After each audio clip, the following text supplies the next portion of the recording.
시리즈를 만들어서 어저께 성공한 게 지금 10번째 성공을 했습니다. 그러니까 완전히 이제 저 로켓은 안정된 로켓이라고 보면 됩니다.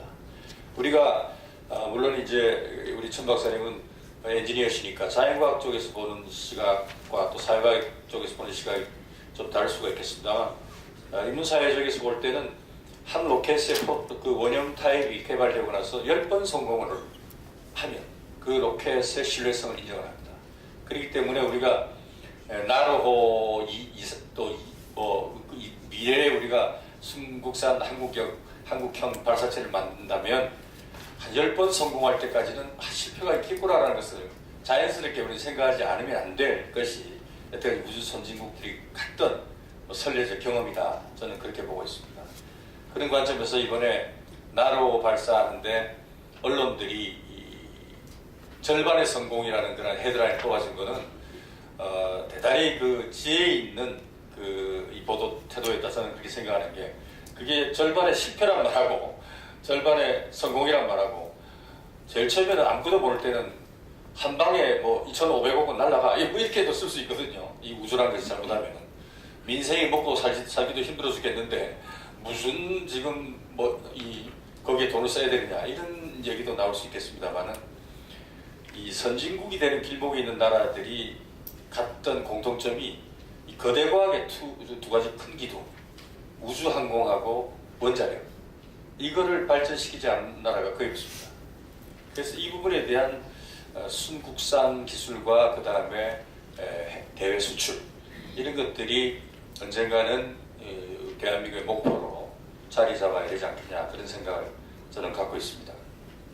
그러면서 지금 H2 로켓, A 로켓은 가격을 어느 정도 내렸냐면은 한 850억 원에서 900억 원까지 내리고 있습니다. 그는 뭐냐면은 세계 위성 발사 시장에 이제 참여하기 위해서 그랬습니다.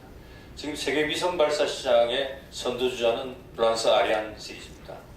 신뢰성도 가장 높고 또 가격도 쌉니다. 그러나 우리가 이제 아까 설명했던 아리랑 그 3호, 아리랑 3호는 미츠비시가 쏘기로 2011년에 계약을 했습니다. 저는 그 내용을 잘 알고 있는데 그 계약을 하고 있을 당시에 제가 미츠비시를 갔습니다. 근데 만약에 미츠비시가 이걸 계약을 하게 되면 어떻게 되느냐 하니까 일본 우주개발 역사상 다른 나라 인공위성을 돈을 받고 쏘아주는 것이 최초가 될 것이다. 이제 그렇게 되었습니다. 그래서 그렇다고 그러면은 우리나라가 처음으로 참 희생의 제물이 되는데 그게 계약이 성공하게 되면 일본의 언론들은 어떻게 반응하느냐 그랬더니 모든 신문 기사가 일면 톱으로 나갈 거래요. 그래서 그렇다면 우리 동경에 있는 특파원들이 미쓰비시의 나고야에 있는 H2A 공장을 가본 적이 있느냐? 그러니까 없대요. 그래서 그럼 우리 특파원들도 모르고 한 번도 보여주지도 않고 그걸 우리나라하고 계약하려고 그러냐? 그랬더니 이제 그러면 그걸 보여주겠다. 그래서 제가 이 특파원들 혈압을 돌렸더니 20명 이상이 다 참여를 했습니다. 이렇게 보고 싶었던 모양이에요. 근데 보여주질 않으니까. 그래서 신간생을 타고 같이 갔었습니다. 그래서 우리나라 전 신문에 다 보도가 되고 그랬는데요. 굉장히 가격은 제가 잘 모르겠습니다만 굉장히 합리적인 첫 번째 파는 거니까 합리적인 가격으로 아마 우리한테 오퍼를 해서 우리가 이제 그 가격을 수용을 해서 이제 2011년에 우리 인공위성이 그쪽으로 올라가게 되어 있습니다. 그 아리랑 3호는 또 우리나라가 지금 인공위성을 이번에 그저께 일본이 광학 3호로 올렸습니다만은 일본의 목표도 마찬가지입니다만은 인공위성이라는 것은 광학과 레이더가 같이 조합을 해야 됩니다. 레이더 위성이라는 것은 이 해상은 떨어지지만 전천후입니다. 비하고 구름하고 상관없이 볼 수 있지만 광학위성이라는 것은 우주에서 비디오 카메라로 찍는 거하고 똑같은 거죠. 그러나 구름이 있다거나 비가 오면은 못 찍죠. 그래서 물론 이제 통계가 다 틀리겠습니다만은 적어도 신문에 난 통계로는 광학위성에서 굉장히 맑은 영상을 잡을 수 있는 확률이 1년에 한 10% 정도밖에 안 될 정도로 그렇기 때문에 레이더 위성과 같이 돌아다녀야 우리가 보지 못할 때 레이더 위성이 보고 그걸 모니터링해서 어떤 변화가 일어나고 있는가를 알 수 있기 때문에 북한하고 대치되고 있는 우리나라는 레이더 위성 2기, 광학 위성 2기 총 4개 체제는 유지를 해야 되는 그러한 미래의 목표가 있어야 된다, 그렇게 보고 있습니다. 일본의 지금 위성 시스템이 어느 정도 발달했냐면은 지금 예를 들어서 리튬 이온 전지 같은 거, 또 몰리브덴 같은 거, 이것은 희소 광물입니다. 우리나라 같은 나라는 굉장히 필요한데, 리튬 이온 전지는 지금 핸드폰, 그 다음에 노트북, 그 다음에 이제 녹색 성장이 오면은 플러그인 하이브리드, 그 다음에 전기 자동차 이런데 리튬 이온 배터리를 만들어야 됩니다. 근데 여기에 필요한 것이 리튬인데, 리튬을 갖고 있는 나라가 굉장히 제한되어 있습니다. 볼리비아하고 칠레가 전 세계 70% 이상을 가지고 있습니다. 그러니까 이거 우리나라에 없어서 아주 골치 아픈 문제입니다. 지금 우리나라도 이번에 10월 29일 날 볼리비아에서 열렸던 리튬 산업화의 과학 포럼에 우리도 대거 참여를 했습니다. 그래서 어떻게 하면 볼리비아한테 좀 얻어보려고 그러고, 몰리브덴도 마찬가지입니다. 자동차 산업에 없어서는 안 될 그런 물질들입니다. 자동차의 강판을 강하게 하는 그런 물질들이기 때문에 몰리브덴도 획득이 굉장히 중요한데, 이것도 굉장히 지역 편중이 심합니다. 그러다 보니까 이런 자원이 없는 나라, 특히 일본 같은 나라는 몰리브덴을 찾으려고 위성을 이용하고 있습니다. 그래서 위성 영상을 통해서 자원 탐사를 해서 지금 페루의 산악지대에서 가능성 있는 광맥을 지금 찾아가지고 시출을 시작을 했습니다. 위성 정보가 여기가 이런 데까지 지금 미치고 있다, 그렇게 봐서 위성 정보는 굉장히 우리나라에 앞으로 필요한 그런 것들이 아닌가, 이런 생각을 합니다.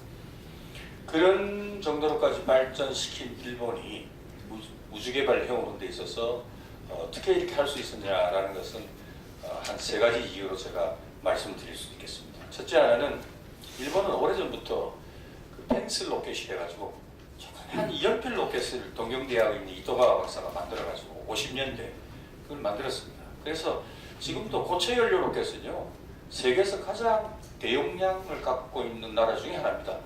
이 고체 연료 로켓은 보단만 누르면 금방 날아가는 미사일. 북한의 액체 연료 로켓은 그 연료 넣는데 우리가 다 위성으로 보고 있지 않습니까? 이게 고체 연료 로켓은 못하게 돼 있죠. 우리나라도 지금 한미 미사일 지침에 의해서 고체 연료 로켓은 고체 연료는 로켓 개발에 있어서 추력이 100만 파운드 이상 못하게 돼 있습니다. 100만 파운드라는 것은 미사일로 얘기했을 때는 사정거리 300km 이상은 못한다는 소리입니다. 그러니까 결국은 한미 미사일 지침을 개정하지 않나 우리가 고체 연료에 대한 평화적 이용을 지금 못하고 있는 그런 형편에 있습니다. 뭐 그런 것은 일본의 선례에서도 우리가 잘 알 수 있는 게 뭐냐면, 일본은 1969년에 중의원의 이름으로, 중의원 국회의 이름으로 우주의 평화이용 원칙을 선언했습니다.